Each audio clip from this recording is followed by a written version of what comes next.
आकृति और आप देख रहे हैं इंडिया पब्लिक खबर। बिहार में आज दूसरे चरण का मतदान हो रहा है, लेकिन इससे पहले ही एक बार फिर दोनों खेमों में चुनावी वार पलटवार शुरू हो गया है। बिहार विधानसभा चुनाव 2025 के दूसरे चरण से ठीक एक दिन पहले नेता प्रतिपक्ष तेजस्वी यादव ने सोमवार को पटना में प्रेस कॉन्फ्रेंस की। इस दौरान उन्होंने नीतीश कुमार और पीएम मोदी की सरकार पर हमला बोला और कहा कि बिहार की जनता इस बार बदलाव के मूड में है। हालांकि तेजस्वी के चुनावी प्रहार पर चुनाव आयोग ने भी ये साफ कर दिया कि लालू पुत्र तेजस्वी के सारे दावे बिल्कुल गलत है। चलिए जानते हैं कि आखिर खुद को महागठबंधन का सीएम फेस बताने वाले तेजस्वी यादव ने ऐसा क्या कह दिया जिससे चुनाव आयोग को खुद आकर सफाई देनी पड़ रही है। दरअसल बीते दिन पटना में प्रेस कॉन्फ्रेंस में तेजस्वी ने कहा, हमने इस चुनाव में 171 रैलियां की। ऐसा कोई जिला या ब्लॉक नहीं बचा जहां मैं नहीं गया। हर जगह जनता का मूड साफ था और था बदलाव का।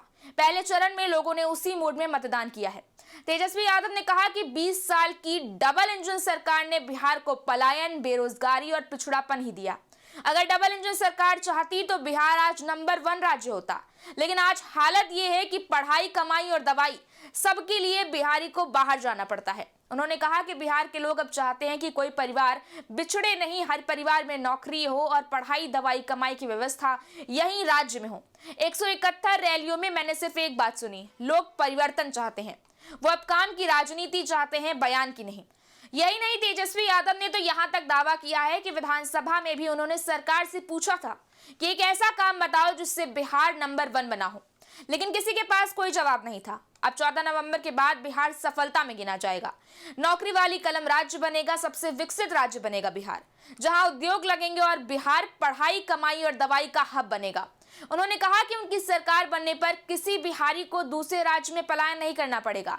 यानी कि तेजस्वी यादव का ये दावा है कि ऐसा राज्य बनाएंगे जहां रोजगार यहीं मिलेगा, उद्योग यहीं लगेंगे और बच्चों को बाहर नहीं जाना पड़ेगा।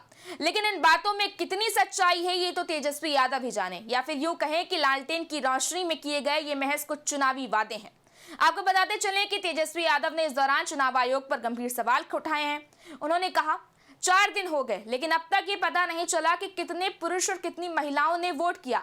चुनाव आयोग क्या कर रहा है? बीजेपी के पाप को धो रहा है इलेक्शन कमीशन। तेजस्वी ने दावा किया कि उन्होंने प्रमाण के साथ बताया है कि 208 कंपनियां बीजेपी शासित राज्यों से बिहार चुनाव में भेजी गई हैं। यह गंभीर सवाल है कि बंगाल, झारखंड, तमिलनाडु, केरल जैसे गैर भाजपा राज्यों से फोर्स क्यों नहीं आई।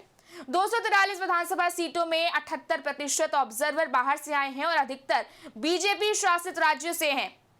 कहा जा रहा है कि कहां-कहां डिस्टर्ब करना है, लगातार फोन जा रहे हैं, अधिकारियों पर दबाव बनाया जा रहा है। जानकारी हमें उन्हीं अधिकारियों से मिली है जिनको फोन गया है। ये उनकी बौखलाहट को दिखाता है कि वो जाने वाले हैं।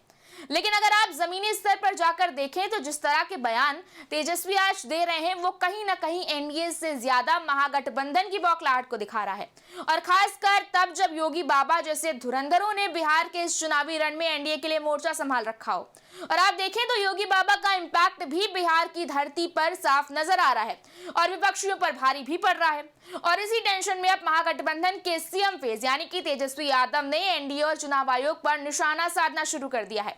तेजस्वी ने कहा, भाजपा धन, बल और छल से जीतना चाहती है, बिहार को उपनिवेश बनाना चाहती है, लेकिन बिहार के लोग होने नहीं देंगे। इस बार बिहार करारा जवाब देगा। उन्होंने कहा, मोदी और शाह ने बिहार को बदनाम किया है। क्या वो अपने गुजरात के बारे में ऐसा बोल सकते हैं? उनकी पूरी भाषा नकारात्मक है, कोई विजन नहीं है। प्रधानमंत्री के पास अगले 5 साल के लिए कोई रोड मैप नहीं है। अब समझ नहीं आता कि वो कौन सी वेब सीरीज देखकर भाषण लिखते हैं। तेजस्वी ने बीजेपी पर भ्रष्टाचार और अपराधियों को संरक्षण देने का भी आरोप लगाया है। सम्राट चौधरी, मंगल पांडे और दिलीप जायसवाल का भ्रष्टाचार नहीं दिखता। तेजस्वी यादव का काम और कलम बांटना नहीं दिखता।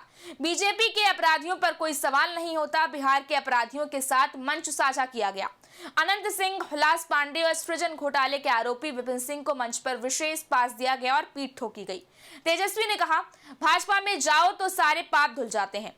ये लोग अपराधियों को संत बना देते हैं। चुनाव के दिन भी रिश्वत बांटी गई, लेकिन बिहार की जनता सब समझ रही है।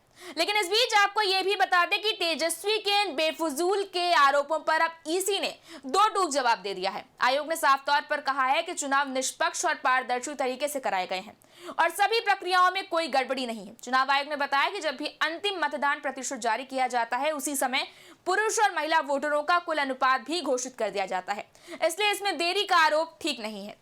वहीं फोर्स की तैनाती पर आयोग ने कहा कि करीब 80% पुलिस बल केंद्रीय सशस्त्र पुलिस बलों यानी कि सीएपीएफ से भेजा गया था और सिर्फ 20% राज्य सशस्त्र पुलिस यानी कि एसएपी से लिया गया था, वो भी 24 अलग अलग राज्यों से उनकी उपलब्धता के आधार पर लिया गया था।